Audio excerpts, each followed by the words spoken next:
All right, everybody, welcome back. We are diving deep into presidential power today. That's right. We're tackling those essential questions from your Topic 5 hub activity. You know the ones Mr. Getty is going to want to see you Yeah. nail. So buckle up because we're going to break down qualifications, term limits, those crazy hats the president wears, the whole shebang. And this isn't just about passing a test. This is about understanding how our country is run. So let's get into it. Perfect. So first up, the qualifications to be president. You got to be a natural-born citizen, at least 35 years old, and lived in the U.S. for 14 years. I mean, does that even make sense anymore? The Constitution is like super old, right? Right. And it's fascinating how those qualifications were meant to tackle worries back in the day. Like the whole natural born citizen thing was all about making sure the president was loyal to the U.S. Hmm. And that age minimum, well, they wanted someone with experience. Okay, I get that, but does that actually mean you'll be a good leader?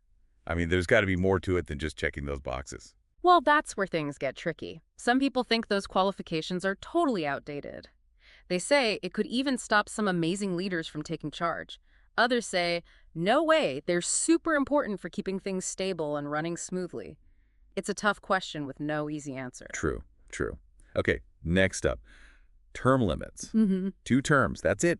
I get why they're there, so no one hogs all the power, but doesn't that mean we could lose an awesome leader right when they're hitting their stride? Definitely a trade-off. People who love term limits say they stop presidents from getting too powerful and they bring in fresh ideas.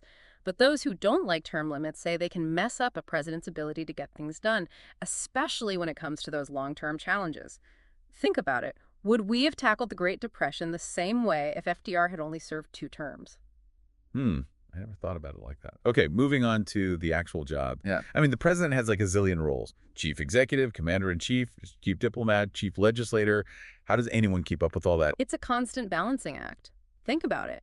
The president has to be a total policy nerd, a negotiation pro, and ready to handle any crisis, all at the same time. One minute they're hanging out with world leaders, the next they're trying to get Congress to pass laws. No wonder they say being president makes you age like crazy. But speaking of important jobs, what about the vice president? I always thought that was kind of like, a backup role. You're not the only one. For a long time, the VP didn't have much to do, but things have totally changed. Now, they're usually key advisors. They handle tough problems and even represent the U.S. and other countries. It's a way more hands-on and powerful position now. Plus, let's not forget, they're like one heartbeat away from being president. Right. Talk about pressure. Right. And speaking of pressure, how important is balancing the ticket when choosing a running mate? Picking someone who appeals to different voters. Do you think it really makes a difference? Oh, I definitely think so.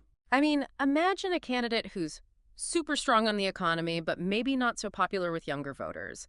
Picking a VP who connects with those voters could totally broaden their appeal and win over those crucial votes. So it's not just about picking your buddy, it's a whole strategy. Exactly. Makes you think, what would your dream team look like for a balanced ticket? Now, for a slightly more serious question, what if a president can't finish their term? Something happens. Well, that's when the Presidential Succession Act and the 25th Amendment come into play. They've got a clear plan for who takes over, starting with the vice president. This system makes sure things transition smoothly and avoids chaos no matter what happens. So there's always a backup plan. That's pretty reassuring. Yeah. Okay, time for a recap. We covered those qualifications and term limits, the insane amount of jobs the president juggles, how the VP's role has gotten way more important, the strategy behind balancing the ticket, and those super important plans for what happens if a president can't finish their term. Whew, we covered a lot. We did. But hey, the presidency is a big deal. It affects all of us. Absolutely.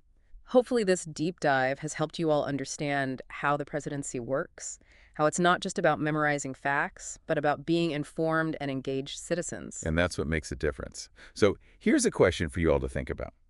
If you could change one thing about the presidency to make our democracy even stronger, what would it be? Something to ponder. And until next time, As Mr. Getty always says. because the Constitution says so.